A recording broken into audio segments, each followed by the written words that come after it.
That day, I thought I would be celebrating the results of all my hard work. Over the past few months, I was expecting an evening filled with joy, surrounded by friends, family, and coworkers who had all come to congratulate me on a major milestone in my career. But when I walked into the restaurant, what I saw was something no one could have imagined. The congratulations meant for me had been completely overshadowed by someone else. Lauren, my half-sister, who had only started working a month ago. And in that moment, I realized my father had turned my celebration into a joke, just to shift all the attention onto her. This was the first time I truly felt that all my efforts, everything I had poured into over the years, seemed utterly worthless in my father's eyes, just because of another child, someone who doesn't even share the same clear blood ties as I do, suddenly being valued, more even favored, to a degree that felt absurd and unbelievable.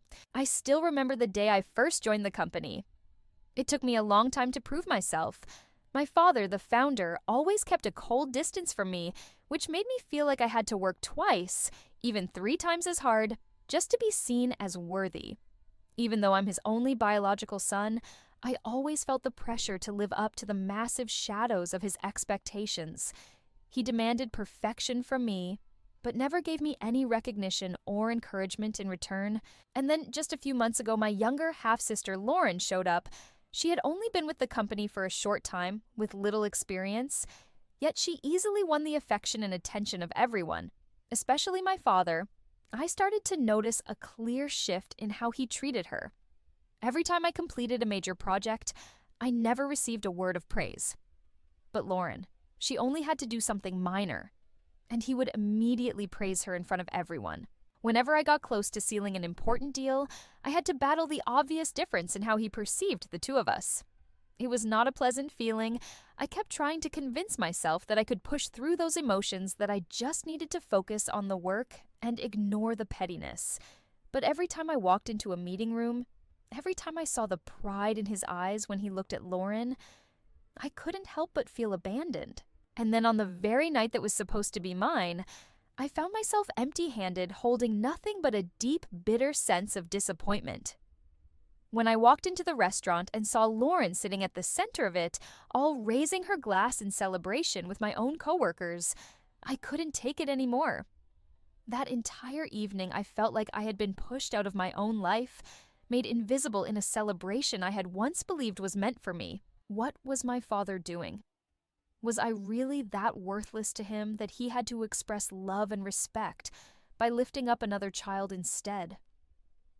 In that moment, I didn't know how to go on. I was overwhelmed by helplessness and sorrow. The feeling that I wasn't worthy of my father's love, that no matter how hard I worked, I would never be enough for him. It was as if I were just a placeholder, a stranger in my own family, while Lauren, who had just arrived, had already taken over everything. I began to realize I was wrong to think I could prove my worth through external success. The love and recognition I longed for from my father couldn't be earned through sheer hard work and completed tasks. That's something I have to find within myself, not from anyone else. But how do I do that when my own father doesn't see me, when my own family makes me feel like an outsider in my own home? There's no easy answer to these questions, and I know I'll have to fight my own battle. But at the very least, I've come to understand that I can't keep living in the shadow of unrealistic expectations. The price of accepting this truth might be steep, but I need to find my way back to myself, not to prove anything to anyone, but to finally be true to who I am. The next day, I decided I had to do something to address the situation. The feeling of being abandoned and defeated within my own family had become too much to bear. I knew I couldn't keep living in that pain any longer. I had to face my father, had to find out what really happened and why I had been pushed aside all these years. But before I could confront him, I had to face myself. I needed to understand the emotions that had been circling endlessly in my mind. The following morning, I decided to call him. For the first time in months, I felt a deep restlessness full of unanswered questions. I no longer wanted to stay silent or keep waiting. I didn't want to live under the shadow of expectations anymore. What I wanted was a real conversation, one where I could listen and finally understand his perspective. That call was unlike any we'd ever had. Usually he would pick up coldly, but this time he sounded surprised to hear my voice. "Is there something you needed to talk to me about?" He asked, his voice low and somewhat unfamiliar. I could hear a hint of hesitation, maybe surprise that I was the one reaching out. But I couldn't back down. I couldn't let myself keep avoiding this. "Dad, I want to talk about yesterday." I began, my voice tense but steady. "I feel like I've been overlooked, like everything I've done means nothing compared to Lauren. Why is that I deserve to be seen too, Atindi?" At first, he said nothing. The silence was terrifying. I had no idea how he was going to respond. But when he finally spoke, his voice had softened as if he were trying to find the right words. "You know, sometimes I just wanted to see you do even better. But you always pushed yourself so hard on your own. I didn't want you to feel overwhelmed or burned out. And Lauren, she just did things naturally without pressure or forcing anything. But you've always been too hard on yourself." Every word he said felt like a blade through my chest. How could he say I was just trying too hard when I had spent my youth working nonstop trying to prove my worth? All those late nights, all the sacrifices I made for the success of the business. And now he says I pushed myself too much. "Dad, I'm not trying to prove anything."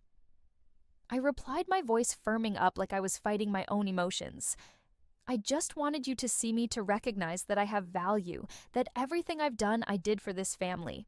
But you always gave everything to Lauren, even though she hasn't done nearly as much. Why?" Another silence fell between us. It felt like my father was slowly revealing something he'd never allowed himself to say. "I've never told you this." He began, his voice low and tired. "But I just wanted to see you happy. You're my only son, and I thought you didn't need any help. But I was wrong. You needed me too, and I needed you. I didn't realize how much I'd hurt you." His words hit me like a lightning bolt. I couldn't believe what I was hearing. How could he admit he was wrong? All the emotions I had buried for so long came rushing to the surface. I didn't want to cry, but the tightness in my throat made it hard to hold it all in. I didn't want to keep being the son who lived in the shadow of expectations. I didn't want to be the one constantly trying to earn love through perfection, but I also didn't want to walk away from my father no matter how many times he'd hurt me. This wasn't easy. Family never is. But I realized then, maybe I needed to be brave enough to face these feelings, to try rebuilding something rooted in understanding and acceptance. By the time the call ended, I didn't feel angry anymore. Instead, I felt something close to relief. Maybe I didn't have all the answers yet, but at least I had taken the first step toward an honest conversation, the kind of conversation I needed to begin repairing what had been broken between us. It won't be an easy journey, but I'm ready to start from the beginning. After the conversation with my father, I couldn't shake the conflicting emotions inside me. For the first time in my life, I realized that he too carried pain and regrets I had never seen before. But at the same time, I couldn't ignore the hurt I've carried for so many years. Could a relationship really be restored after just one short dialogue? I don't know. But a part of me hopes something will change. That something can change in our father-son relationship. I started paying closer attention to the small changes in my life, my job, my personal life, everything I've done over the years. It all started to feel incomplete. The achievements I've made in my career and society haven't been enough to fill the emotional void left by my family. I've been so focused on chasing success, on meeting expectations, that I lost touch with myself and what truly matters.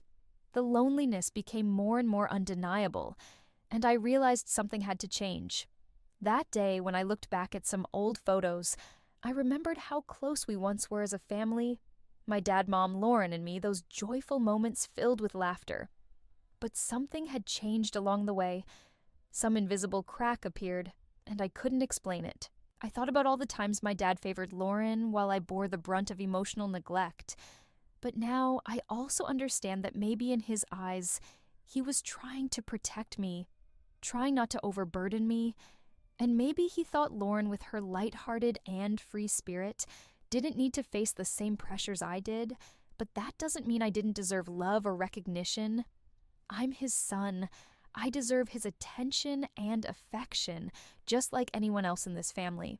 I can't accept living in the shadows forever, always watching others' happiness while forgetting about my own. From that day forward, I started confronting the emotions I'd buried for so long.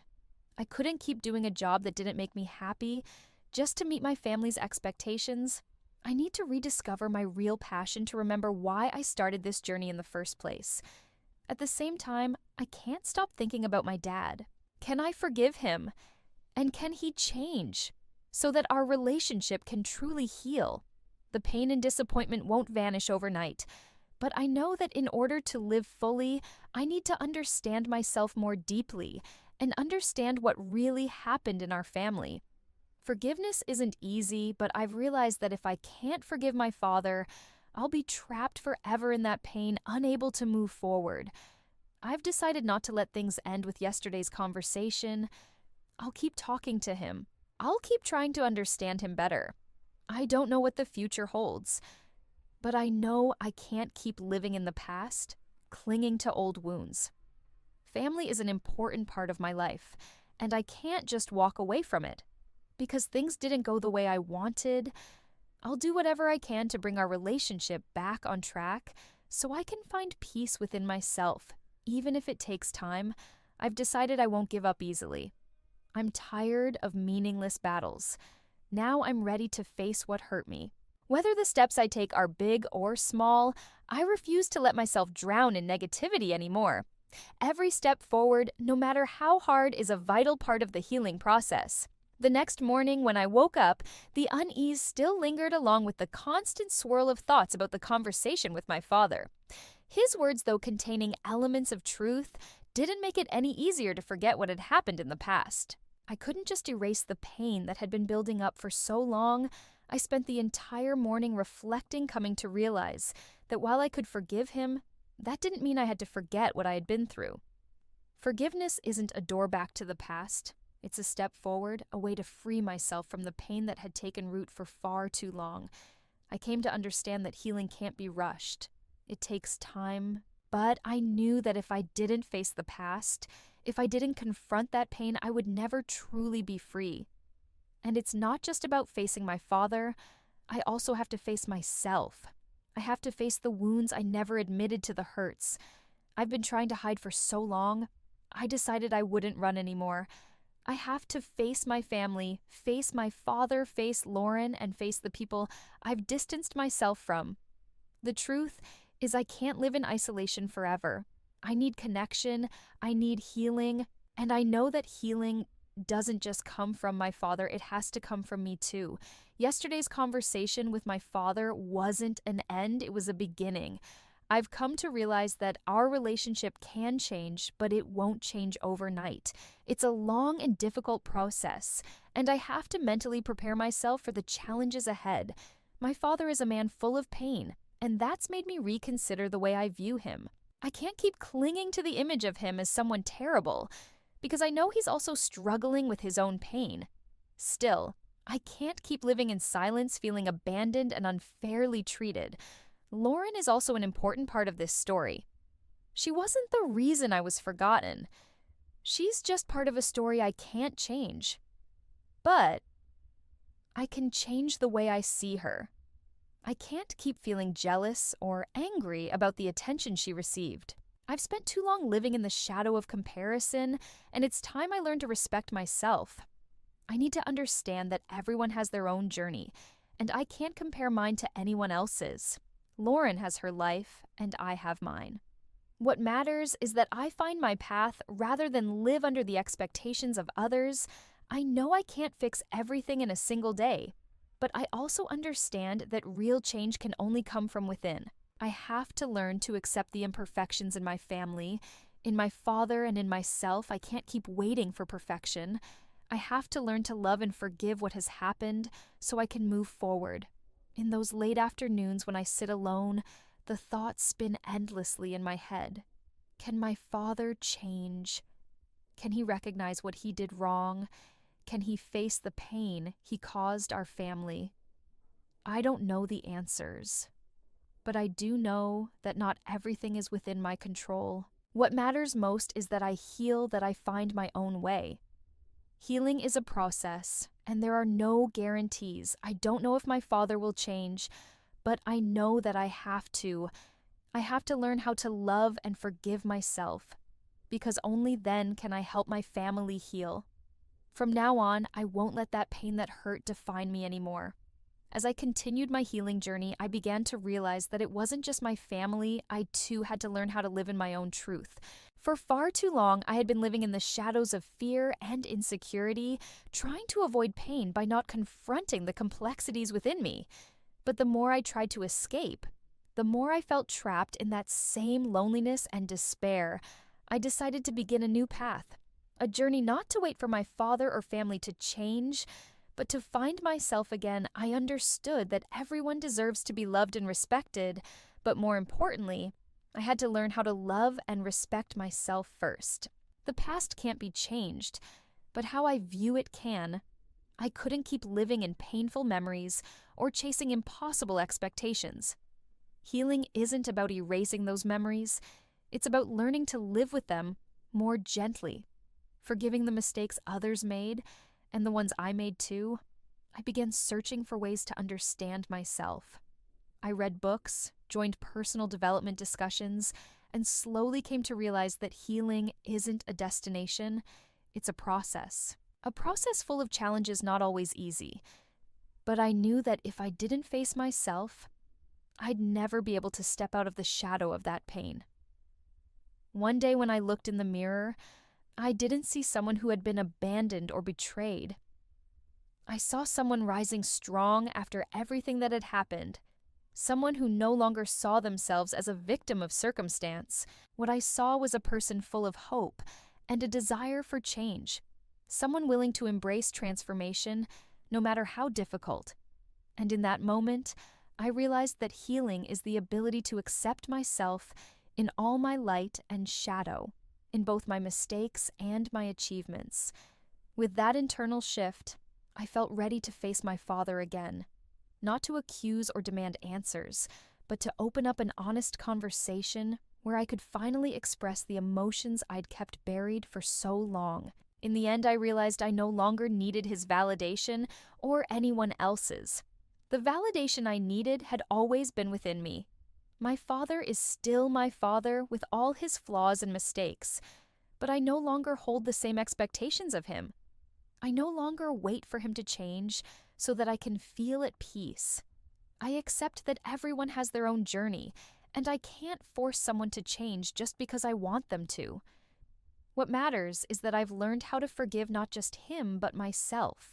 Forgiveness isn't accepting the wrongs that were done. It's the ability to let go of resentment so that painful memories no longer control my present. That forgiveness has lifted a weight off me. I no longer feel imprisoned by negative emotions. And just like that, I began finding ways to rebuild my relationship with Lauren. I no longer felt the comparisons or envy like I did before. She's going through her own challenges, and I need to respect her journey just as I respect my own. I no longer let feelings of inadequacy take over my thoughts. Now I know that I don't have to please anyone but myself. I don't have to suppress my emotions or hold on to negativity just because of unrealistic expectations. I have the right to live a free life, one not bound by others' standards or demands. I'm rebuilding my relationship with myself, embracing the freedom to love and care for who I am. This journey isn't over yet, but I can finally see the light at the end of the path.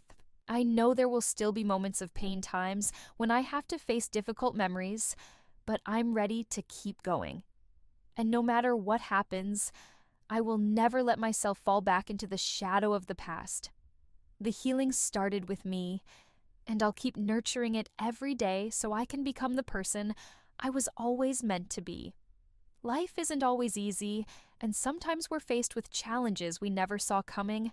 But remember this: within every hardship lies a chance to learn and grow. Pain isn't the end of the road. It's part of the journey towards strength and inner freedom. We are not victims of what has happened to us. We are the ones who get to choose how we move forward.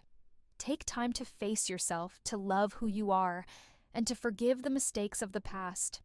Don't let anyone or any situation make you feel unworthy of love, respect, or happiness. Healing is a long journey, but every small step brings you closer to peace and freedom. Believe that you have the strength to overcome anything. When you find peace within yourself, the world around you begins to feel lighter, brighter, and always remember you deserve to live the life you truly desire, not the one others expect of you, but the one that speaks to your heart. Walk forward with faith in yourself. That's the end of today's story. If you enjoyed it, please leave a comment, like, share, and subscribe to support us in creating more videos like this. Thank you for listening. See you next time.